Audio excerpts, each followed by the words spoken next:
কিভাবে আপনি আপনার চ্যানেলের প্রথম 100 সাবস্ক্রাইবার অর্জন করতে পারবেন। হ্যাঁ, এটা কোনো ক্লিকবেট নয়, বরং এই ভিডিওটি দেখার পরে আপনি আপনার প্রথম 100 সাবস্ক্রাইবার খুব সহজে অর্জন করতে পারবেন। কিন্তু কিভাবে আমরা আমাদের প্রথম 100 সাবস্ক্রাইবার অর্জন করতে পারি? এটা কোনো ডেড সাবস্ক্রাইবার নয়, অ্যাক্টিভ সাবস্ক্রাইবার, যেগুলো আপনার চ্যানেলকে গ্রো করতে সাহায্য করবে এবং আপনার চ্যানেলের রেগুলার ভিডিও দেখবে। কীভাবে আমরা আমাদের প্রথম 100 সাবস্ক্রাইবার অর্জন করতে পারবো? Active subscriber. আপনার চ্যানেলের প্রথম 100 সাবস্ক্রাইবার অর্জন করার জন্য প্রথম যে পদ্ধতিটি অবলম্বন করতে হবে সেটা হলো আপনার ভিডিওগুলো আপনি আপনার নির্দিষ্ট অডিয়েন্সদের কাছে শেয়ার করুন। কিন্তু কীভাবে আমরা আমাদের নির্দিষ্ট অডিয়েন্সের কাছে ভিডিওগুলো শেয়ার করব? সো চলুন জেনে নেই। ধরে নিন আপনি কন্টেন্ট তৈরি করেন বাচ্চাদের নিয়ে। সো আপনার নির্দিষ্ট যে অডিয়েন্স সেগুলো হচ্ছে বাচ্চারাই। আপনি যদি আপনার ভিডিওগুলো কোনো চাচাকে দেখেন তাহলে নিশ্চয়ই সে দেখবে না, কারণ আপনার কন্টেন্টগুলো দেখবে বাচ্চারা, যেগুলো বাচ্চাদের কন্টেন্ট। সো এটাই হচ্ছে আপনার নির্দিষ্ট অডিয়েন্স। সো ধরে নিন আপনি মেয়েদের কোনো কন্টেন্ট তৈরি করেন, সাপোজ এক্সাম্পল আপনি তৈরি করেন বিউটি কন্টেন্ট। সো আপনার নির্দিষ্ট অডিয়েন্স হচ্ছে মেয়েরাই। আপনি যদি এই ভিডিওটা কোনো ছেলেকে দেখেন তাহলে নিশ্চয়ই সে দেখবে না, উল্টা আপনাকে বকা দিবে, কারণ সে তো আপনার নির্দিষ্ট অডিয়েন্স না। কিন্তু আপনি যদি কোনো মেয়েকে সে ভিডিও দেখান তাহলে সে আপনাকে থ্যাংক ইউ দিবে, কারণ এগুলোই সে দেখে, আর এটাই হচ্ছে আপনার নির্দিষ্ট অডিয়েন্স। আর সে আপনার ভিডিওটি দেখবে এবং সাবস্ক্রাইবও করবে এবং আপনার ভিডিওটি খুব মনোযোগ সহকারে দেখবে, কারণ তারা এরকম ভিডিওগুলোই দেখে। সো এখন কথা হচ্ছে আমরা আমাদের নির্দিষ্ট অডিয়েন্সদের কাছে ভিডিওগুলো পৌঁছাবো কীভাবে। সো চলুন আমরা জেনে নিই কীভাবে আমরা নির্দিষ্ট অডিয়েন্সদের কাছে ভিডিওগুলো শেয়ার করব। ধরে নিন আপনি টেকনোলজি রিলেটেড ভিডিও তৈরি করেন, তার মানে আপনার অডিয়েন্স কারা? সোহাগ 360 চ্যানেলটি আপনি ফলো করুন। এই চ্যানেলের অডিয়েন্সগুলো হচ্ছে আপনার নির্দিষ্ট অডিয়েন্স, যারা টেকনোলজি ভিডিওর আগ্রহী বা টেকনোলজি ভিডিও দেখে। ধরেন আপনি ব্লগ ভিডিও তৈরি করেন, তার মানে আপনার নির্দিষ্ট অডিয়েন্স কারা? তাহিদ আফ্রিদি, যিনি বর্তমান বাংলাদেশের টপ ব্লগার, তার অডিয়েন্সগুলো হচ্ছে আপনার অডিয়েন্স। তারাই ব্লগ ভিডিও দেখে বা ব্লগ ভিডিওর প্রতি আগ্রহী। তো আপনি তাদের কাছে কীভাবে ভিডিওগুলো শেয়ার করবেন? এটার জন্য আপনার দরকার হবে ফেসবুক এবং ইনস্টাগ্রাম। হ্যাঁ, এটা শুধু টাইম পাসের জন্য নয়। আমরা শুধু ফেসবুক স্ক্রল করি আর ইনস্টাগ্রাম স্ক্রল করি, শুধুমাত্র টাইম পাস করি, কিন্তু এটা শুধু টাইম পাসের জন্য নয়। এগুলো কাজে ব্যবহার করলে আপনি আপনার লাইফে কিছু একটা করতে পারবেন। শুধুমাত্র টাইম পাসের জন্য ফেসবুক আর ইনস্টাগ্রাম নয়। সো ধরেন আপনি টেকনোলজি কন্টেন্ট তৈরি করেন, তাহলে এবার আপনি ফেসবুকে সার্চ করুন সোহাগ 360 লিখে। তারপর তার ফেসবুক পেজ বা ফেসবুক আইডিতে প্রবেশ করুন।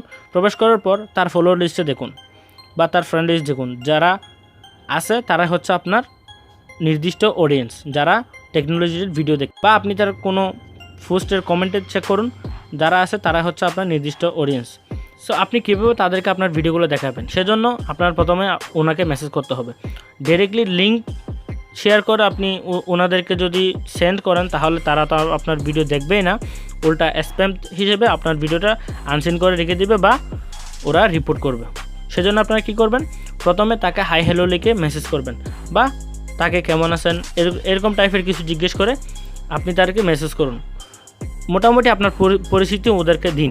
তারপরে আপনি আপনার কন্টেন্ট সম্পর্কে বলুন যে ভাই আমি এরকম একটি কন্টেন্ট তৈরি করি, তো আপনি যদি আমার কন্টেন্টটা একটু দেখেন এবং আমার এই কন্টেন্টটি কী ভুল আছে বা ঠিক আছে কি না, সুন্দর হয়েছে কি না, আমাকে একটু জানান। সো উনি আপনার কন্টেন্টটি দেখবে এবং কীরকম হয়েছে এটা আপনাকে জানাবে। ওনার ফিডব্যাক অনুযায়ী আপনি আপনার চ্যানেলটাকে ইমপ্রুভ করুন। তাহলে কি হলো? উনি একজন আপনার নির্দিষ্ট অডিয়েন্সও হয়ে গেল, উনি আপনার চ্যানেলটা সাবস্ক্রাইবও করলো, আর আপনার ভিডিও যদি ভালো হয় তাহলে সে আপনার পার্মানেন্ট সাবস্ক্রাইবার হয়ে গেল, কোনো ডেড সাবস্ক্রাইবার নয়। ঠিক সেম ধরনের আপনি ইনস্টাগ্রামও করতে পারেন। সোহাগ 360 কিংবা আপনার যে টপ যে বাংলা টেকনোলজি চ্যানেলগুলো রয়েছে তাদের আইডিতে যান। তাদের আইডিতে গিয়ে আপনি তাদের ফলোয়ার লিস্টে ঢুকে তাদের ফলোয়ারদের কাছে আপনি ঠিক একইভাবে হাই হ্যালো লিখে মেসেজ করুন এবং আপনার কন্টেন্ট সম্পর্কে বলুন এবং আপনার কন্টেন্টটি তাদের কাছে শো করুন, তাদেরকে দেখান। তারা যদি আপনার কন্টেন্টটি ভালো লাগে বা আপনার কন্টেন্ট যদি ভালো হয় তাহলে তারা কন্টেন্টটি দেখবে এবং মাস্টলি সাবস্ক্রাইব করবে। সো আপনি পেয়ে গেলেন প্রথম 100 সাবস্ক্রাইবার। এখন আপনি চিন্তা করবেন যে আমি তো 2 দিন 100 সাবস্ক্রাইবার, 20 দিন 1000 সাবস্ক্রাইবার, তার মানে আমার মোটিভেশন পেয়ে যাব, আমার চ্যানেলটা 1000 সাবস্ক্রাইবার হয়ে গেছে। না, এটা ভুল।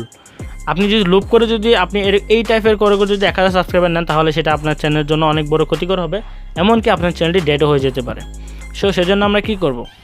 সেজন্য আপনার ভিডিওগুলো ইমপ্রুভ করুন। আপনি যে ভিডিওটা দেখিয়েছেন তাদের ফিডব্যাক অনুযায়ী আপনার ভিডিওকে ইমপ্রুভ করুন। তাদেরকে লিঙ্ক দিয়ে আপনার ভিডিওগুলো দেখিয়ে আপনি সাবস্ক্রাইবার নিলেই মাত্র আপনার চ্যানেলটি গ্রো করবে না। আপনার চ্যানেলটি গ্রো করার জন্য আপনার লাগবে ওয়াচ টাইম এবং সিটিআর। ওয়াচ টাইম এবং সিটিআর কি এই নিয়ে আমি আপনাদেরকে একটি ডেডিকেটেড ভিডিওতে জানিয়ে দেব। সো প্রথমত জানিয়ে রাখুন, ওয়াচ টাইম এবং সিটিআর হচ্ছে ভিডিওটা কতক্ষণ তারা দেখলো এটা হচ্ছে ওয়াচ টাইম, এবং আপনার থাম্বনেল দেখে কয়জন ক্লিক করলো এটা হচ্ছে সিটিআর। সো এই দুটো আপনার মাস্ট বি ঠিক থাকতে হবে। শুধুমাত্র আপনি কন্টেন্ট তৈরি করে তাদেরকে লিঙ্ক দিয়ে সাবস্ক্রাইবার নিলেই আপনার চ্যানেলটা কিছুদিন পরে ডেট হয়ে যাবে, কারণ তারা হয়তো বা রেগুলার ভিডিও আপনার নাও দেখতে পারে, সেক্ষেত্রে আপনার চ্যানেল ডাউন হয়ে যাবে। আর 1000 সাবস্ক্রাইবার নিয়ে তো কোনো লাভ নাই। সেজন্য আপনি তাদের ফিডব্যাক অনুযায়ী আপনার চ্যানেলটাকে ইমপ্রুভ করুন, ভালো ভালো ভিডিও তৈরি করুন, কন্টেন্টটা সুন্দর করুন, ভালো থাম্বনেল এবং ভালো ভিডিও তৈরি করুন, যাতে করে আপনার অডিয়েন্সটা ফিরে না যায়। সো এরকম করে আপনার প্রথম 100 সাবস্ক্রাইবার অর্জন করতে পারলেই আপনার চ্যানেলটা গ্রো করতে শুরু করবে। ইউটিউবের নিয়ম হচ্ছে আপনার চ্যানেলের ভিডিও যদি প্রথম 5 জন দেখে তাহলে ইউটিউব 10 জনের কাছে শেয়ার করবে, 10 জন যদি দেখে 15 জনের কাছে শেয়ার করবে, 15 জন দেখলে 30 জনের কাছে শেয়ার করবে। এটা হচ্ছে ইউটিউবের নিয়ম। সুতরাং আপনি এমনভাবে কন্টেন্টগুলো তৈরি করুন যাতে আপনার যে শেয়ার করার মাধ্যমে আপনি যে অডিয়েন্সগুলো পেয়েছেন তাদের ভিডিওগুলো দেখার পরে যদি ইউটিউবের যে আপনার চ্যানেলকে যে প্রমোশন করবে তার মাধ্যমে আপনার চ্যানেলে যে অডিয়েন্সগুলো আসবে সেই অডিয়েন্সরা যাতে ফিরে না যায়, তাহলে আপনার চ্যানেলটি খুব দ্রুত গ্রো হয়ে যাবে। তো দেখা হচ্ছে নতুন কোনো ভিডিওতে। আজকের জন্য এতটুকুই। আল্লাহ হাফেজ, আসসালামু আলাইকুম।